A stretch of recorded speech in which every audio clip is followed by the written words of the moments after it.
So he was asked, why aren't you at the podium? I mean, you're LeBron.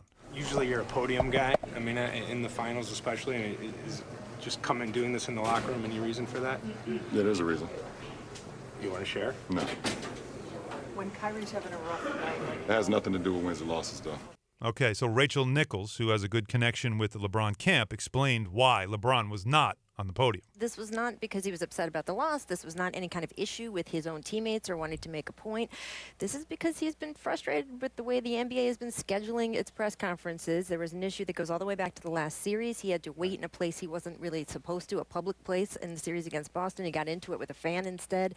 After game one, he had to wait in a way he didn't expect to, and he just decided that, you know what? He was going to just do it right there in the locker room. So we'll have to see if this gets resolved before the next game. It should be pointed out, though, he didn't go to the podium yesterday either on the practice day. So this wasn't related to the loss. This has been a couple days of building. So the bottom line is this. Is that the NBA has been doing this forever. All right, this post-game podium stuff, this has been going on, for the last 25 years. And you have to wait. But tell me about the logistics of it, because from what I just heard from Rachel Nichols, he got into it with a fan because he had to wait during one of the podium press he walked by. You remember the story about the guy from Hahn College. Yeah. Right. He was walking by. That's when that fan got into it with him. He was walking by. It wasn't as if he had to stand there and deal with fans yelling at him. They put him in a VIP area. Okay. It's not as if he's like waiting out in the lobby. He's waiting in a VIP area for his turn to go up on the table. But, the idea is, as it always works, they list the players who are going to be at the podium. It's generally the best players. It's generally your top players for the most part, because it's hard to get around these players in the locker room.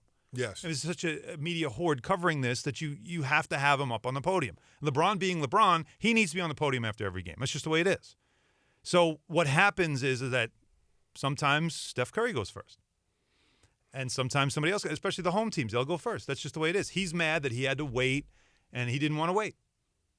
And so he's annoyed at the league now. So instead of going to the podium, the media gets punished because now he'll do it in the locker room. And so now you'll have the locker room will be overrun with media. There'll be no way to walk around that locker room, and everybody will be crowded around LeBron waiting for him to come out and talk. It's a bad look. Well, as long as he answers the questions, though, he's doing his job. As long as he makes himself available, true. Whether he's at the podium or whether he's in the locker room, that's true. He's doing his job. But I'm sorry, it's petty. It's petty. It's very petty. It doesn't look good for you to be doing this, to be a league that has taken care of you, that always makes sure that you are in a good light, that he is treated like the superstar that he is. To get petty like this, well, the league is only taking taking care of him because the league has profited on LeBron James being the best basketball player in the world. So it's a mutually beneficial relationship. I'm not going to say that, but I mean, I think the league, every player before him has had to do the same exact thing. No, What's the difference? I get it, but the league and the media have a responsibility to make sure that LeBron James is comfortable when he's doing his post-game press conferences and that he doesn't have to deal with fans. I understand the timing of it, and you've got other players that you have to interview, but I mean, I don't think a player should have to deal with a heckling fan because he has to wait because you schedule interviews with other players. By the way, that was in his own building. No, I get it. I understand it. I'm just simply saying, from a logistics standpoint, the league has to do a good job of making sure that they insulate the players because obviously after a game, whether you win or lose, it's going to be emotional, and you don't want to have to deal with fans. You don't. That was one incident, though. This was more about he had to wait. No, I understand. I understand it, but one incident can end up being a bad look for everybody. Look at what happened with Cam Newton after Super Bowl 50 in the press conference when he walked out. Right. Because he's listening to the Denver Broncos and Chris Harris Jr. and all those guys talk about how they had the Carolina Panthers numbers and how they knew they were going to be successful against that team. You don't want to hear that after an emotional loss. You don't. So what should the league do?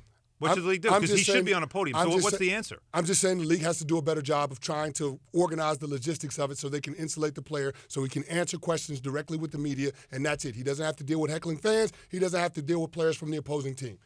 Period, point blank.